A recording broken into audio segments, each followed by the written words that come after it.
হরে কৃষ্ণ, রাধে রাধে বন্ধুরা, শুভ সকাল বন্ধুরা। তো দেখো ভিডিওটা আমি এখন থেকে স্টার্ট করলাম, আর এখন অনেক বেলা হয়ে গেছে। আর এই যে আমার গোপাল সোনারা কিন্তু এখনও শয়নে রয়েছে। আমি কিন্তু আমার গোপাল সোনাদেরকে এত বেলা হয়ে গেছে এখনও তুলতে পারিনি।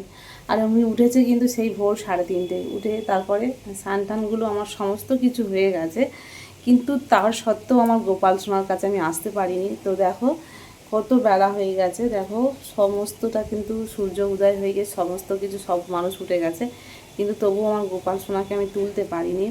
কারণ আমার শরীরটা খুবই খারাপ লাগছে। মানে এমনি অন্য কিছু হয় না শরীরে, শরীর শুধু দুর্বল হয়ে যাচ্ছে, মানে অতিরিক্ত গরম পড়েছে, যার জন্য কিন্তু শরীরে এনার্জিটা খুব কম। তো অনেকক্ষণ থেকে সকাল থেকে শুধু মানে শুয়েই পড়ছি, একবার করে উঠছি আর মানে ভাবছি যে আমার গোপাল সোনার কাছে আমি কখন যাব, কিন্তু তবুও আমি মানে কিছুতেই আমার গোপাল সোনার কাছে আসতে পারছি না, কিন্তু মনের মধ্যে শুধু কষ্ট হচ্ছে। তো দেখো আমার গোপাল সোনারা কিন্তু এখনও শয়না আছে। তো কি করবো বলো, আর আজকেরও দিদি ভাইরাও উঠতে পারে না, গরমে তো সবারই কষ্ট হচ্ছে, কিন্তু কিছু করার নেই।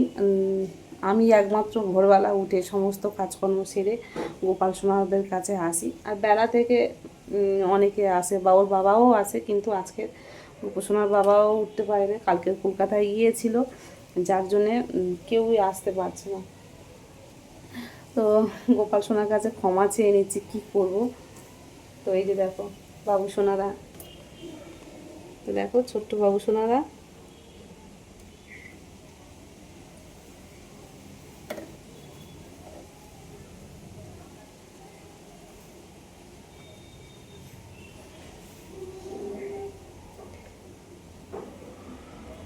তো আমার মনে হচ্ছে আমার গোপাল সোনারা খুব রেগে আছে আমার উপরে, কিন্তু কিছু করার নেই। আমার তো মন তো সবসময় চায় যে আমি আমার গোপাল সোনাদেরকে মানে সব কিছু মানে আগে আমার গোপাল সোনা, আমি যতই যা কাজকর্ম করি না কেন, আমার গোপাল সোনা যদি না সেবাটা ঠিকঠাক করে হয়, তাতে আমার মনটা খুব ভীষণ কষ্ট হয়। গোপাল সোনা বুঝতে পারছে যে তার মামনির কী হয়েছে, এটা জানে যে আমার মা মানে জানে যে যতক্ষণ না আমার মানে একদম একান্ত না কষ্ট হয়, ততক্ষণ পর্যন্ত আমার মানে গোপাল সোনার কাছে আমি সবসময়ের জন্য আসার চেষ্টা করি। যে এমনিতে ভিডিওতে আমি বলি যে যে যাই দিক না কেন, সেবা করুক না কেন, আমি যদি না দিই আমার মনটা কিন্তু ভীষণ কষ্ট হয়। তো দেখো চলে এসেছি, পাখাটা একটু বন্ধ করে দিয়েছি, কারণ পাখাটা সারা রাত চলছিল, তো এখন একটু ফ্যানটা বন্ধ আছে। আর ফ্যানটা চলে না সাউন্ডটা এত ডিস্টার্ব হয়, তোমরা মানে ভয়েস কলটা আমি দিয়ে নিচ্ছি, শুনতে পারবে না, আর বাইরে একটু হাওয়া আছে। তো এই যে সোনা বাবুরা উঠে পড়েছে। তো অনেক দেরি হয়ে গেছে, কিন্তু কি করব বলো, এত কষ্ট হচ্ছে, আর মুখটা যেন মনে হচ্ছে গোমরা করে আছে। দেখো খিদেও পেয়েছে, অনেক খিদে পেয়েছে। তো তুলে আমি কিন্তু আগে ভোগ লাগিয়ে দেবো, আমার অন্য কিছু আমি এখন কিছু করতে পারবো না, আরতি টারতি কিছুই করতে পারলাম না। তো মানে আমারও নিজেরই কষ্ট হচ্ছে এত গরমেতে, আর মানে জোরে কথাও বলতে পারছি না। তো বাবুদের আগে একটু জল খাওয়াবো, দাঁড়া মুখটুকগুলো মুছিয়ে দিই। কালকে রাত্রেও দিদিভাই রাত্রে শয়ন দেওয়ার সময় আমি দিইনি, কিন্তু বলে দিয়েছি যে একটু, যেহেতু গরমটা খুব পড়েছে না, বলেছি যে এই মানে রাত্রে করে একটু করে মানে গোলাপ জল অগুল টগুলি দিয়ে কাঁটাগুলো মুছিয়ে দিয়ে তবে রাত্রে যেন শয়ন দেয়। আর এক্ষুনি আমি স্নান টানগুলো করিয়ে দেবো, জানো তো, মানে গরম খুব পড়েছে, মানে এত মানে রোদ্দুরটা খুব বেশি নেই, কিন্তু এত গুমোট গরম, তো খুব কষ্ট হচ্ছে। আর এই সারাদিনে আমার গোপাল সোনার এখানটায় মানে খুব গরম হয়, কিন্তু রাত্রে ঠান্ডা আছে, অ্যালবেস্টারের চাল ঠান্ডা হয়ে যায়, আর জানালা আছে, ঠান্ডা হাওয়া আছে। দিনের বেলা খুবই কষ্ট হয়, আমি জানি আমার গোপাল সোনাদেরকে দিনে খুবই কষ্ট হয়। তো স্নান টানগুলো করাবো, কিছু জামা কাপড় আছে সেগুলো মানে ধুয়ে টুয়ে দেবো, অনেকগুলো জামা ধোয়া হয়নি। আর জামা তো এখন সেরকম পরাচ্ছি না, বেশিরভাগ ওই প্যান্ট পরিয়ে রেখে দিচ্ছি, দেখতে পাচ্ছ তো প্যান্ট পরানো আছে। তো যাই হোক বাবু সোনা, অনেকক্ষণ মা আসে না, তাই না বাবা, খিদে পেয়েছে খুব জোরে। তো আগে ওদের রেডি টেডিগুলো করি। আর বললাম না, আজকে কোনো কিছুই আমি করতে পারবো না, মানে একদম শরীরে একটু এনার্জি নেই। মানে যদি উঠছি না আমার, মানে এমনকি আমি মানে ফোনটাও ঠিক মতন ধরতে পারছি না, এত গাটাগুলো গা হাত কাঁপছে, খুবই কষ্ট হচ্ছে। চলো বাবু চলো।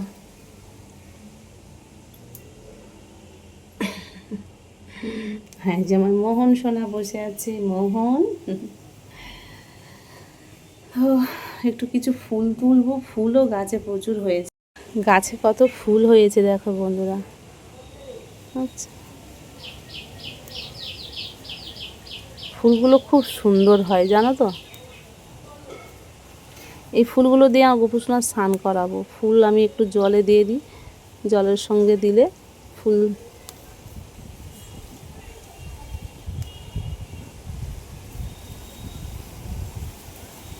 এত তুলসী গাছ দিয়েছি, তো তার মধ্যে না মাটির ভেতরে সব পিঁপড়ে বাসা করছে, যার জন্য গাছগুলো না কেমন হয়ে যাচ্ছে। আর এই গাছটা দেখো, এই তুলসী গাছটা কেমন হলুদ হয়ে গেছে, পাতাগুলো সাদা হয়ে যাচ্ছে, কেমন ফ্যাকাসে ফ্যাকাসে, জানি না কী কারণে কী হয়েছে।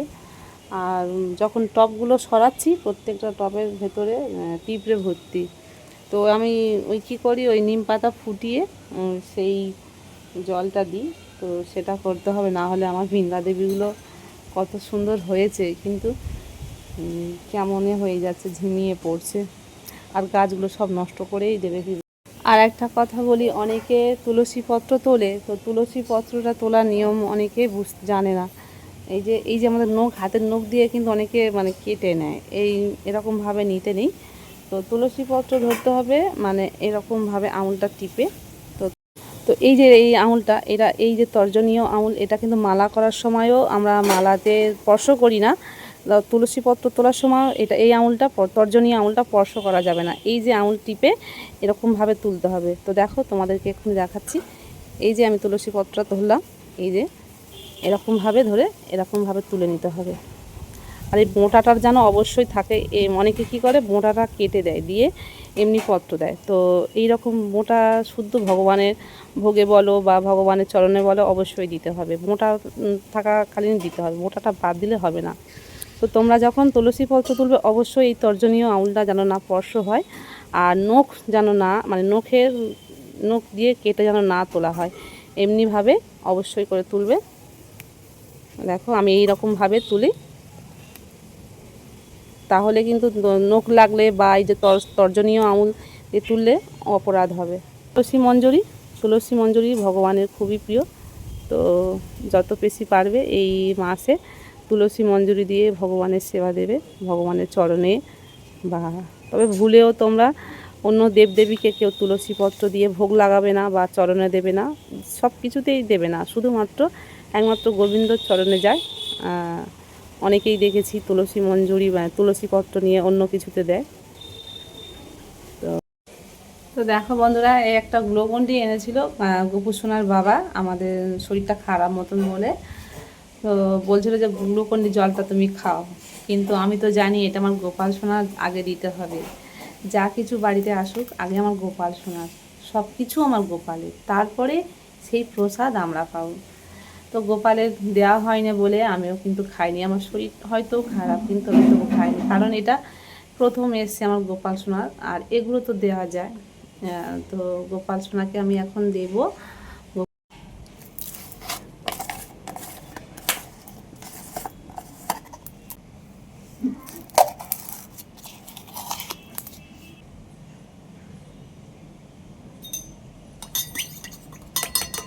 তুলসী পত্র দিয়ে আমার গোপু সোনাকে এই যে গ্লুকন্ডির জলটা আগে দিচ্ছি। ওইদিকে তো দাদা ভাই বলছে, মা গ্লুকন্ডিটা তুমি কখন গোপু ভাইকে দেবে, আমরা তো খাবো, কারণ গরম পড়েছে। তো বাচ্চারা এই সময় এই গ্লুকন্ডিগুলো ভালোবাসে, একটু মিষ্টি মতন, খেতেও ভালো স্বাদ মতন, তো সেই জন্যে। তো তারপরে সরাসরি আমার গোপু সোনাকে স্নানটা করিয়ে নিচ্ছি। একটু যেহেতু এখন খুবই প্রচণ্ড গরম, তো যার জন্যে কিন্তু আমি একটু চন্দন গুঁড়ো, অগুরুত, কর্পূর, গোলাপ জল মিশ্রিত করে তারপরে আমার গোপু সোনাকে অর্চনটা করিয়ে নিচ্ছি।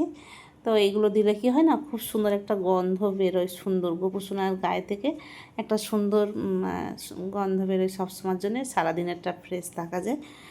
আর যেমন চন্দনটাও ঠান্ডা, গা ঠান্ডা থাকে। এই তো সামনেই চলে আসছে অক্ষয় তৃতীয়া, অক্ষয় তৃতীয়া থেকে চন্দন যাত্রা শুরু হবে। এই সময় থেকে কিন্তু ওই ভগবানের জগন্নাথ দেবকে চন্দন দিয়ে লেপে দেবে। এমনিতে মায়াপুরে বলো, ইস্কনের সব জায়গায় বা চন্দন দিয়ে ভগবানকে দেখবে সবসময় লেপন দিয়ে দেয়, আমিও দিই। প্রত্যেক দিন টানা 21 দিন দিতে হয়। এই সময় তো প্রচণ্ড গরম পড়েছে, আর সত্যি খুবই গরম পড়েছে। তো স্নানের জলটা আমি ফুল গাছের মধ্যে দিয়ে দিই, অন্য জায়গায় ফেলি না। তো তারপরে তো স্নান টান করিয়ে এই যে সকালের ভোগটা নিবেদন করলাম। তো এই পর্যন্ত তোমাদের সঙ্গে আমি শেয়ার করলাম। ভিডিওটা কেমন লাগলো অবশ্যই কমেন্ট করে জানাবে। আর বেশি কিছু ভিডিওটা করতে পারলাম না, শরীরটা তো খারাপ বললাম। হবে পরবর্তী একটা ভিডিও নিয়ে। তোমরা সুস্থ থেকো, ভালো থেকো। রাধে রাধে, হরি বল।